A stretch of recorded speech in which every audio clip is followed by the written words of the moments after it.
Patuloy na nagbibigay serbisyo. Pag-asa at saya. GMA Regional TV. Kapuso ng bawat Pilipino.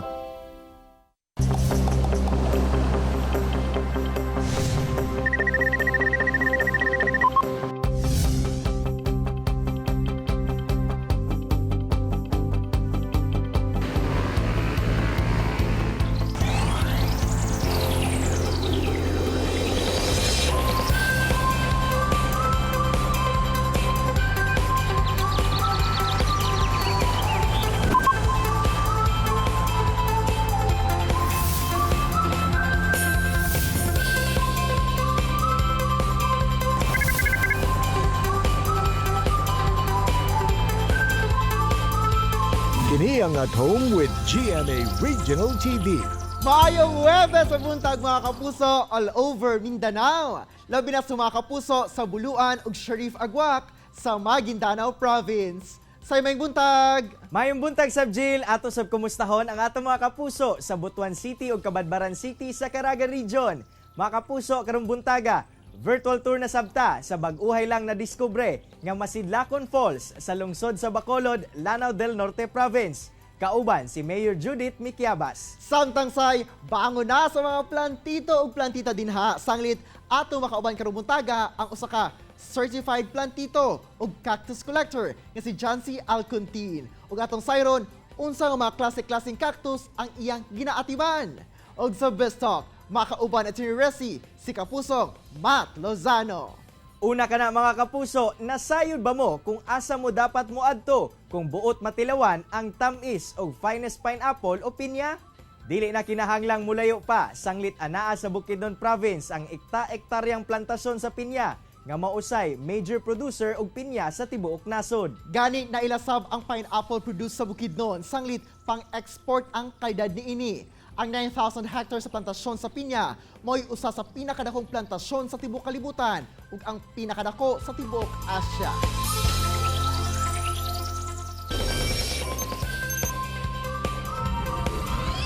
Mga kapuso, ato makauban ang usa ka certified plantito dinhi sa Davao City kinsa dunay koleksyon sa nagkadaiyang klase sa cactus. Si Jancy Alcontin. Sir Jancy, may buntag og dayon sa At Home with GMA Regional TV. Kamusta, sir? Hello, Argil. Good morning. And good morning po sa tanang mga viewers nato ng mga kapuso diri sa Mindanao.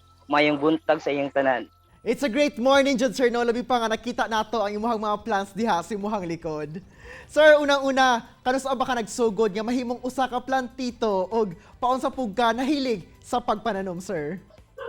Nag-start ko og collect og mga cacti last 2019. Mga mid 2019. So, about mga June, July, siguro. Ako ang madumam.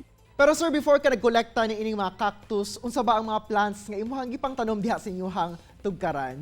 Before, si mama ug ako nagtanom-tanom na jud mi og mga dahon-dahon ng mga tanom, mga aroids, pareha ng mga philodendron, pareha ng mga alocasia at aglaw nima, mo na ginaamo ang hilig ug bukan pa basta dahon-dahon.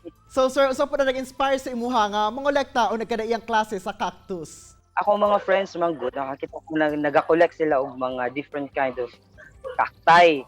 So daghan kay sila cactus na lain color. So nainganyo ko nga mag-collect wood kay medyo nice man sila tan-awon. Gwapo jud kay sila tan-awon. So kato nag-start og mga common ones, mga parodias, mga inaana, mga common lang, and then mga few months after, so nainganyo na po ko mag-collect og medyo mga rare na mga cacti, mga weird. Until now, mo na gid akong kina-collect. Madili kayo common ng mga cactus. Unsa man ni sir, murag gipalit ba ni nimo ang imong mga cactus nga collection or gina-propagate nimo aron mas mudaghan pa? Nagapalit ko from my friends. And then, ang uban, taga Manila, ang uban, dire taga Mindanao. And then, ang uban na niya akong mga collections, ni siya, gikan po ni mga laing lugar, like Thailand, Europe, na from Japan. Pero, dili ako mismo ang magpalit dito sa gawas through my friends. Ang ginapalit na ako is mga dagko na para kung manganak na sila, so ako na po na maka-propagate. Sir, sa imong collection, unsa ba ang pinakamahal nga imuhang napalit na? Ang pinakamahal diri sir na siguro ni siya sa 12,000. So it's a Gymnocalcium Ochotorinae na Japan clone na variegated siya. Ang name niya is Gymnocalcium Ochotorinae F. variegata. Unsa po ang features ni ani sir nga klase nga cactus? Mura ni siya og star-like nga cactus nga mag-color-color siya, so na siya orange, na siya yellow, na siya green, na yellow-green, and combination ana ng mga colors. So, Sa karon sir, unsa na nga mga species sa cactus ang anaa sa imong collections? daghan sir, na ako yung mga Gymnocalciums, na ako yung mga different types of euphorbias, na ako yung mga caudiciformis, pero aning mga lingin-lingin na makita nyo sa likod. So, kani, caudiciformis ni siya, kaning mga lingin ganito, matugkan lagdahon. So, kani, mo ng Stephania erecta, na pugkoy, Philanthus mirabilis, na ako yung mga different kinds of Stephania, na ako'y kani, si Ninja leucotrica. So, mga ingani akong gina-collect, sir. Daghan pa kayo. Bisan pa man og dili nasama sa uban nga kadagko ang imuhang mga plants, no? Unsa po nimo mabati sir nga makita nimo ngayong ani imuhang mga pananom? Kani siya, lahi na po ang iyang satisfaction, kay lahi man po ang iyang charisma compared ato mga plants nga mudako. Ang kaning dagmay, to need lang nimo og gamay nga space, pare ano ako ang space, medyo gamay-gamay lang siya. But na-adject times na managko gyud ni sila. Managko po gyud ni sila, pero dili tong dagko kayo ba makakonsume gid sila og space mo. Pero po rin yung satisfaction, sir. Malipay po kay matan-awan nimo ba ilahang beauty. Sir, unsa ba ang pamaagi sa pag-atiman og cactus compared sa uban nga mga pananom? Pag magod sir, pag cactus dili man siya lisod. As far as experience is concerned, for me dili siya lisod. Ano lang sir, kailangan lang gid nga tagaan siyang time. Tapos i-check gid nimo, i-monitor nimo sila kung okay ba ang ilahang substrate, katong soil nga gigamit nimo. And then okay ba naabay mga fungus, naabay mga diseases, mga sakit-sakit, mga anak sir ba. So mo lang gid na ang imuhang i-monitor always. And then ang pinaka main requirements pag cactus sir, mga ingin-ani na mga tanong is ang sun. Sun gid ang pinaka-importante sa ilaha. And then ang water requirement nila, imuha jud siyang i-check always kay na kung masobraan man gud sila tubig, mag-rot, mamatay, malata. So kung naapay mga cacti nga kung dili nimo matagaan og kanang right amount sa water, so mag-ano po siya sir, malanta siya, and then eventually mamatay siya. So meaning sir, dili ba siya best nga pang indoor plant gyud? Yes sir. Kailangan gid siya og sunlight. So dili siya best pang indoor. Pero naay mga naman po yung mga ano sa amo ako diri sir, sometimes na po yung mga ginabutang namo na mga cacti sa sulod, and then naman gyud uban gyud sir na bagay mangutana nga kung pwede ba ni sa sulod, kay ang uban ibutang nila center table, na naay mga cacti na pwede nato inganaon, pwede nato ibutang sa sulod, pero kailangan gid siya daily makakuha gid siya og sunlight, like igawas lang nimo for how many hours and then ibalik nimo sa sulod. But pag mga cacti gid sir, gid na ilang ganahan. Kay lagi sir no, murag malukop na gayon ang imuhang tugkaran din ha sa imuhang mga cacti. Ginausap po di mo sir pag-arrange niini. Medyo may pagka OC man gud ko gamay sir. So kani sila ako ang mga naka-arrange gid ni sila kay para makita gid na ako ilang beauty gani. So wala yung matabunan, wala po yung maglabaw, so gina-arrange gid na ako na sila. So naka-line gid na sila sir nga tanan makita gid nimo siya. So naka-arrange siya sir according sa iyahang species. Mo na ako ang arrangement dire. Halos tanan makabalon ako sa pangalan kay tungod sa kadugay na to. Everyday nimo tan-awon. So makapangit siya, memorize yun mo iyahang mga scientific names. So katong mga sponsor, mga gusto mag-alaga og cactus diha. So duha ka buk ang requirements na iyang i-consider. So ang sun og ang location ninyo og ang water na pwede nimo ibubo. So kana siya, and then pag nakay cacti, kailangan gyud ang ilahang substrate inyo hapud nang i-consider or ang ilahang yuta. So ang yuta nila dili lang na siya katong mga normal na mga coco peat lang tanan or vermicast lang tanan. So dapat nakaano gyud na siya. Naka-mix gyud na siya. It's either lava rock, pumice, mga ano. Alright, daghang salamat Sir Jancy sa pag-share sa imong mga koleksyon sa nagkadaiyang klase sa cactus this morning. Salamat po kaayo sa inyong sa kanina opportunity, sir. And salamat kaayo kinapakita na ko akong mga collection sa atong mga viewers. Thank you very much and have a good day po sa tanan. Mga kapuso, chillax mo, mubalik pa ang At Home with GMA Regional TV. Kini ang At Home with GMA Regional TV. Best talk tayo mga kapuso, kauban si Attorney Resi Rizada. Resi! Thanks, Argel! Maayong buntag mga kapuso ug welcome to Biz Talk. Kanang buntagang makauban nato usab si kapuso artist and singer Matt Lozano. Maayong buntag Matt and welcome back sa At Home with GMA Regional TV. How are you doing? Hello, maayong buntag sa inyo lahat. Sa lahat ng mga nanonood, yung viewers natin ngayon. Hello, kumusta kayo lahat? And of course, Happy New Year! How did you usher in 2021? Happy New Year sa inyo lahat. Okay naman ako. Medyo ang bilis lahat ng mga pangyayari. Parang nung last year, parang ang dami kong pinagdaanan masyado. Parang sa sobrang bilis, parang grabe. 2021 na agad. Unbelievable, right? But what's on top of your list of goals naman for this year, Matt? Well, ngayon, gusto ko pa mas maging fit. Gusto kong, siyempre, nagdaan yung holidays, napakain ng marami. So, ngayon, parang gusto kong baguhin na mas pagigihin ko pa yung pag-workout ko and I'm looking forward sa mga shows sa GMA. Yun nga, and speaking of workout, ang dami mo talagang na-inspire, not only with your music, but with your workout journey as well. Kwentuhan mo naman kami, ano yung mga exercises that you do or the diet that you follow? Ngayon, kasi, well, kumakain naman ako ng gusto ko, but I see to it na nag-workout ako every day. So, cardio, weightlifting, ayun. Meron kasi akong coach ngayon, meron akong coach sa gym. And, ayun, hindi niya ako pinapabayaan sa pag-workout. Siya yung nagtututok sa akin.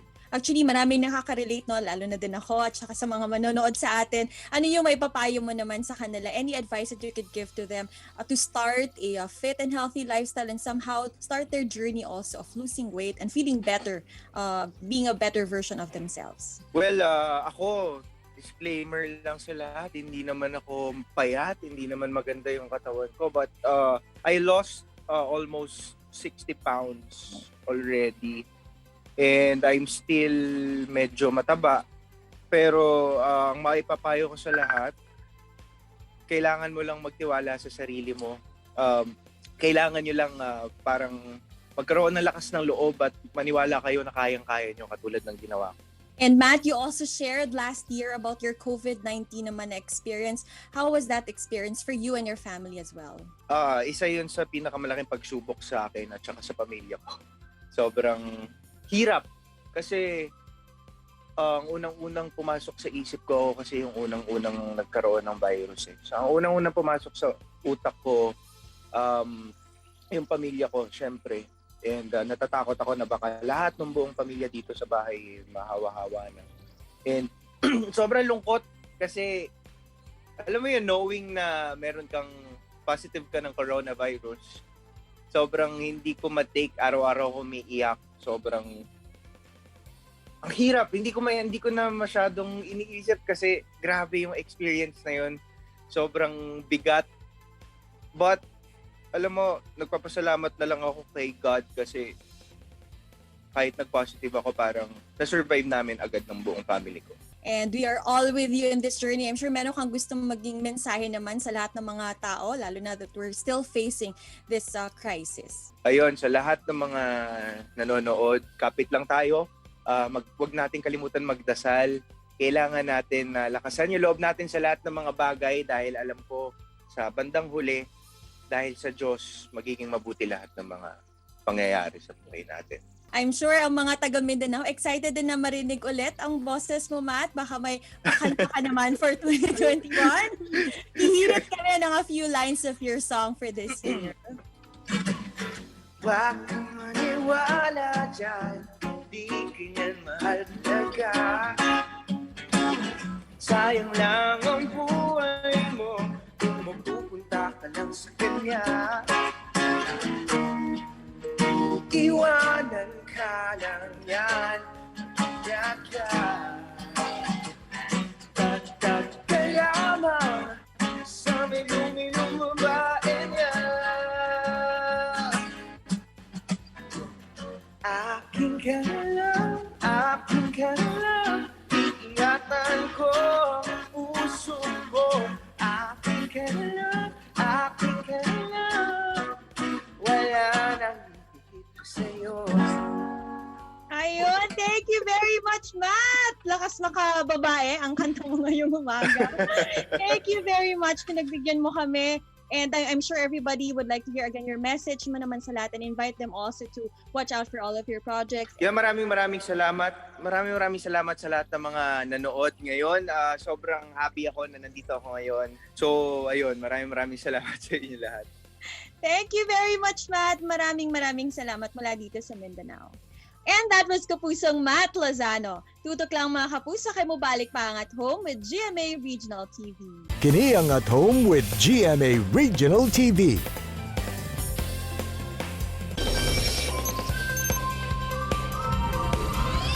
Mga kapuso, karong buntaga, laing lugar na sabang atong suruyon nga sigurado kong makapawaw ka nato tungod sa kaanindot. Atong bisitahon ang newly discovered Masidlakon Falls sa lungsod sa Bacolod, Lanao del Norte. Kauban si Mayor Judith Miquiabas. Mayor Judith, mayong buntag kanimo og sa atong mga kapuso sa Bacolod, Lanao del Norte. Dayon kamo sa At Home with GMA Regional TV. Kamusta, ma'am? Maayo. Mayor Judith, atong hisgutan ang Masidlakon Falls. Asa ba kini nakita ug paunsa ninyo kini na diskubre nga atraksyon? Ang Masidlakon Falls makita sa Barangay Pagayawan, Bacolod, Lanao del Norte. Nahimutang ibabaw sa Pagayawan Falls nga usa-usab sa mga attraction sa lungsod. Una ko kining nakita tuig 2009, first term nako as municipal mayor. Uban sa pamilya Sanggela nga maoy tag-iya sa maong luna. Apan sa miaging tuig lang namo napasundayag sa publiko tungod kay ang development sa kalsada, specifically niabot na sa kasuukang bahin sa lungsod. Since last year lamang ninyo kini nadiskubre, unsa ba ang best about the natural landscape sa Masidlakon Falls? Okay, ang best landscape sa Masidlakon Falls is makahibulong ang 7 kanagkalain-laing falls. Diin ang uban niini tago kaayo. Apan ang imo nang masud-ong makaingon jud kita nga it's worth the effort. Sanglit dako ang potensyal nga mahimo kining tourist attraction. Unsa ang mga improvements nga inyong gihimo sa lugar? Nabay structures nga gipangtukod? Sa pagkakaroon, nagtukod una og pathway ug hagdanan alang sa safety ug convenience sa mga local tourists ug misunod ang gagmayng cottages, gikural na sab ang maong luna. Gawa sa pagpapicture o paglantaw sa nindot nga waterfall, unsa ba ang mga aktibidad nga pwede pang himuon sa lugar? Allowed na ba ang pagligo? Yes, sa pagkakaroon, allowed na apan natay gisunod na minimum health protocols subay sa ordinance sa probensya. Posible kaayo ang waterfalls trekking nga ako na sab personal na buhat lakip na ang pagsubay sa dalan ibabaw sa Pagayawan Falls. Ma'am, karon nga adunay pandemya ug limitado pa ang mga paglakaw-lakaw, si kinsa ba ang mga pwedeng mobisita sa Masidlakon Falls?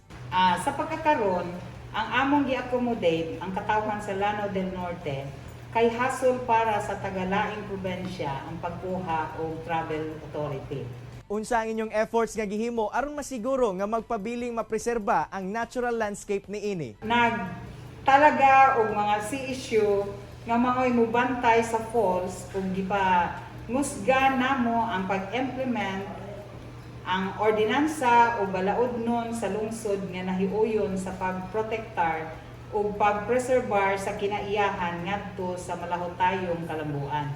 Ma'am, unsa pa inyong mga future plans alang sa pagpalambo sa turismo sa Masidlakon Falls? Ang among future plans mo kini nagsugod na sab ako sa pagdasig sa mga micro-entrepreneurs na mag-initiate sa pagbuhat og mga souvenirs items. Mayor Judith, let's invite our mga kapuso nga bisitahon ang Masidlakon Falls dinha sa inyong lungsod. Mga kapuso, mainiton ko kamong giimbitar sa pagbisita sa amoang maanyag nga mga tourism destination sa lungsod sa Bacolod, Lanao del Norte. Usa niini ang Masidlakon Falls. Masulit ninyo ang isa ka adlaw nga pagsuroy sa among lungsod. Padayon pagsidlak sa lungsod sa Bacolod. God bless us all. Daghang kayong salamat, Mayor Judith, sa imong oras nga gihatag sa At Home with GMA Regional TV ug amping mo mga kapuso sa Bacolod, Lanao del Norte. Bye-bye. Sa Plantito Goes gayon si Jancy Alcontin sa iyang mga koleksyon sa cactus. Diin, naghatag sab siya og tips kung unsaon kini pag-atiman og sakto. Samtang Jill, ginapromote karon sa LGU Bacolod ang bag-uhay lang na diskubre nga Masidlakon Falls nga mo'y nakatabang nga mas mapalambo pa ang turismo sa ilang lungsod. Sayang mga kapuso, na-achieve gayon di kapusong Matt Lozano ang iyang weight loss goal. Dala na pod sa iyang disiplina sa iyang kaugalingon. Inspirasyon sab sa mga buot magbawas og timbang. Mga kapuso, unta na-inspire og nakakaton kamo sa gi-share sa itong mga bisita karong buntaga. Sama na lang sa panultihon ni Steve Jobs nga if you are working on something that you really care about, you don't have to be pushed. The vision pulls you. Mga kapuso, makita pagbalik ang atong episode pinagi sa pagbisita sa www.gmaregionaltv.com. Huwag kayo kalimot, mag-subscribe sa official YouTube channel sa GMA Regional TV. See you tomorrow mga kapuso, and always remember that God is good all the time. Ayaw sab kalimot sa pag-smile. Amping! Stay safe and healthy mga kapuso. Ako si Cyril Chavez. Kinisab si Argil Relator. Buong puso para sa kapuso.